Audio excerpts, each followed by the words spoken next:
Ushauri wangu mwingine ukawa, kwa mfano ikiwa, narudia tena ikiwa, sema ikiwa. Kwa sababu watekaji wengi hawa hawajapatikana, na nikasema mimi haiwezekani watekaji wawe vyombo vya dola. Nikasema watekaji sio polisi, kwa sababu polisi hawezi kwenda kumchukua mtu mahali na akajitambulisha polisi alafu mtu huyo akaokotwa ametupwa boda.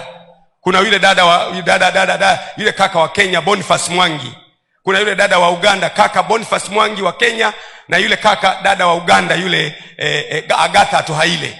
Haiwezekani, wale si polisi. Polisi wa kwetu ni competent, sema tena competent.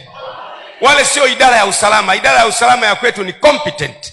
Wala sio jeshi la wananchi, wala sio magereza, wala sio uhamiaji.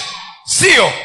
Bila shaka inaweza kuwa, hebu sema inaweza kuwa, kuna kakikundi fulani ambako kenyewe kanakuwa kanawachukua watu kwa masilahi ya mwanasiasa fulani.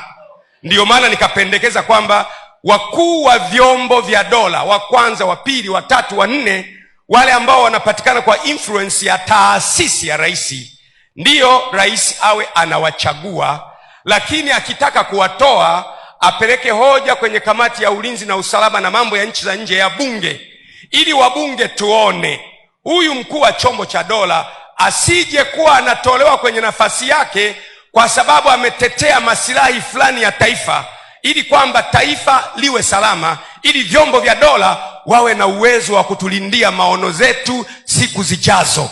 Na nasisitiza, huo ndio ushauri wangu wa kukomesha watekaji.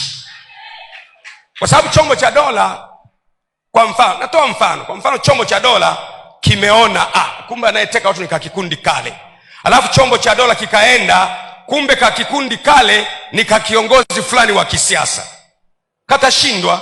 Kwa sababu mtu anaweza hata awe polisi au idara ya usalama au magereza au jeshi la wananchi au hamiaji, ni binadamu aliye na roho, ana moyo.